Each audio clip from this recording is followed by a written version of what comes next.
नमस्कार। कक्षा 12वीं की पाठ्यपुस्तक आरोह भाग 2 के काव्यखंड के तीसरे कवि कुंवर नारायण जी, इनका जीवन परिचय इस प्रकार से है। कुंवर नारायण जी का जन्म 19 सितंबर सन 1927 को उत्तर प्रदेश में हुआ था। इनकी प्रमुख रचनाएं चक्रव्यूह, जो कि 1956 में प्रकाशित हुई, परिवेशः, हम तुम, अपने सामने कोई दूसरा नहीं, इन दिनों, ये इनके काव्य संग्रह हैं। और आपके पाठ्यक्रम में इन दिनों इनके द्वारा लिखित इस काव्य संग्रह से पहली कविता ली गई है, कविता के बहाने।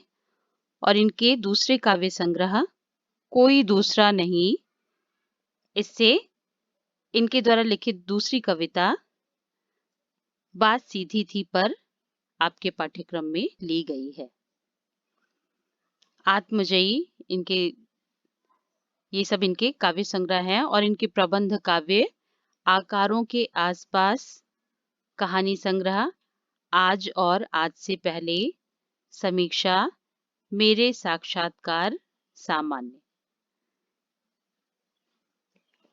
इनके द्वारा इन साहित्यिक रचनाओं के लिए पुरस्कार जो प्राप्त किए गए, उनमें साहित्य अकादमी पुरस्कार, कुमारन आशान पुरस्कार, व्यास सम्मान, प्रेमचंद्र पुरस्कार, लोहिया सम्मान, कबीर सम्मान और ज्ञानपीठ पुरस्कार इन्हें प्राप्त हुआ। न जाने कब से बंद, एक दिन इस तरह खुला घर का दरवाजा, जैसे गर्द से ढकी एक पुरानी किताब। यानी ये जीवन इन्हें गर्द से ढकी एक पुरानी किताब की तरह है, जिसके पन्ने खोलने पर एक के बाद एक हमारे जीवन में घटित जो भी घटनाएं हैं, जो भी कुरीतियां हैं, वो सब हटती जाती हैं। यानी गर्द से ढकी हर पुरानी किताब खोलने की बात कहने वाले कुंवर नारायण जी ने सन 1950 के आसपास काव्य लेखन की शुरुआत की। उन्होंने कविता के अलावा चिंतन परक लेख, कहानियां और सिनेमा तथा अन्य कलाओं पर समीक्षाएं भी लिखी। यानी ये समाज के एक जागरूक व्यक्ति थे और कहानियां, सिनेमा आदि पर समीक्षा लिखना इन्हें बहुत ही रुचिकर लगता था।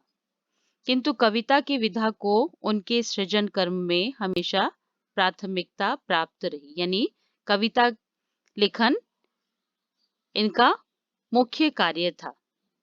नई कविता के दौर में जब प्रबंध काव्य का स्थान प्रबंधत्व की दावेदारी लंबी कविताएं लेने लगी, तब कुंवर नारायण ने आत्मजयी जैसा प्रबंध काव्य रचकर भरपूर प्रतिष्ठा प्राप्त की। यहाँ तक कि इनके आलोचक ही मानते हैं कि उनकी कविता में व्यर्थ का उलझाव, अखबारी सतहीपन और वैचारिक धुंध ये देखने को नहीं मिलता, बल्कि इनके स्थान पर संयम, परिष्कार और साफ सुथरापन है। इनकी कविताओं में व्यर्थ का उलझाव पाठक को नहीं मिलता है। भाषा और विषय की विविधता उनकी कविताओं के विशेष गुण माने जाते हैं। उनमें यथार्थ का खुरदरापन भी मिलता है। यानी यथार्थ भले ही वो कष्टदायी है, लेकिन फिर भी यथार्थ को इनकी कविताओं में सहज सौंदर्य के रूप में उसे स्वीकार किया गया है। सीधी घोषणाएं और फैसले उनकी कविताओं में नहीं मिलते, क्योंकि जीवन को मुकम्मल तौर पर समझने वाला एक खुलापन उनके कवि स्वभाव की मूल विशेषता है। यानी जीवन को मुकम्मल, पूर्ण समझने वाला जो खुलापन है, वो उनके कवि स्वभाव की मूल विशेषता है।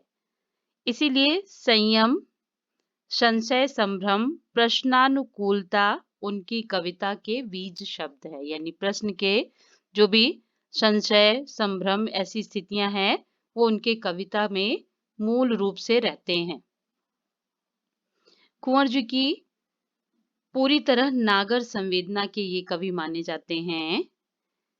विवरण उनके यहाँ नहीं के बराबर है, पर वैयक्तिक और सामाजिक ऊहापोह का तनाव उनकी व्यंजकता में सामने आता है। ऊहापोह यानी संशय की स्थिति, यानी वैयक्तिक और सामाजिक जो संशय की स्थिति है वो पूरी व्यंजकता से कविता में स्पष्ट दिखाई देता है। स्पष्ट शब्दों में कहें तो इनकी तटस्थ वीतराग दृष्टि, नोच खसोट, हिंसा प्रतिहिंसा से सहमे हुए एक संवेदनशील मन के, यानी इन सब से पीड़ित व्यक्तियों का जो संवेदनशीलता है वो इनकी कविताओं में स्पष्ट रूप से पढ़ी जा सकती है। और इनके द्वारा लिखित जो पहली कविता आपके पाठ्यक्रम में ली गई है, कविता के बहाने, जो इनके इन दिनों काव्य संग्रह से लिया गया है। वर्तमान परिप्रेक्ष्य में कविता के बहाने ये कविता और भी अधिक प्रभावी हो गई है, क्योंकि आज का विद्यार्थी पूरी तरह से यांत्रिकता के दबाव में आ गया है,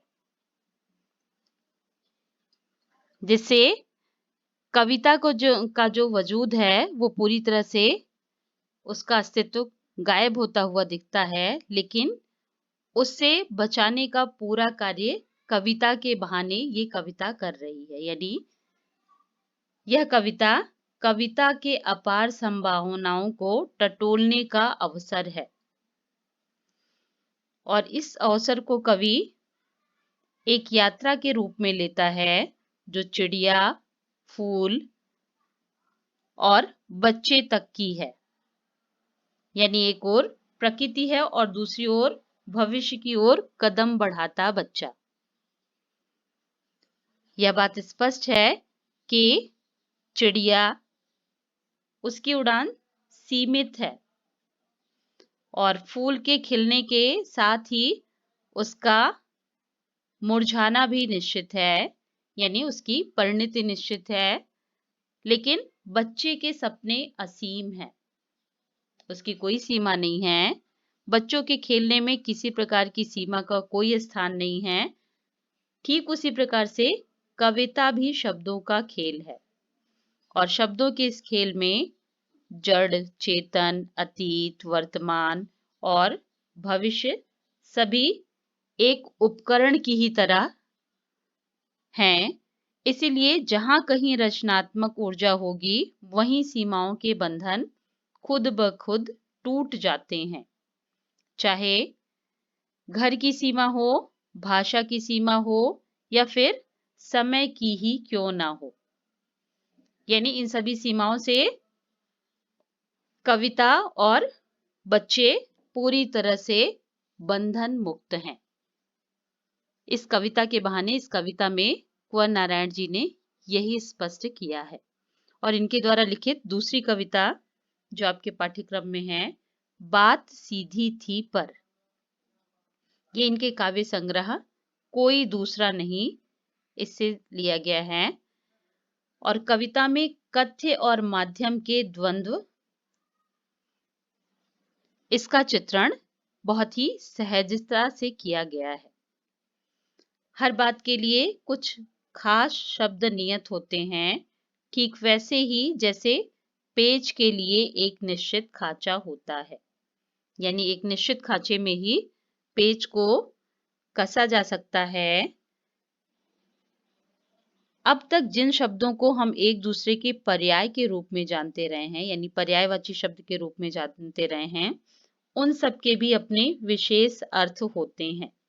और यदि उस विशेष अर्थ के साथ उस वाक्य का प्रयोग नहीं किया जाएगा, तो निश्चित रूप से वह अर्थ अनर्थ कर देगा। यही इस कविता में बताने का कवि ने सार्थक प्रयास किया है। यानी अच्छी कविता का बनना सही बात का सही शब्द से जुड़ना ये आवश्यक होगा। सही बात का सही शब्द से जुड़ना, तभी एक अच्छी कविता बन पाएगी। इसलिए कवि कह रहे हैं कि सीधी बात को यानी भाषा को सहज रूप में स्वीकार करना चाहिए, ना कि उसे बेवजह दबाव में अपनी विद्वता के प्रदर्शन में उसका प्रयोग कभी नहीं करना चाहिए। धन्यवाद।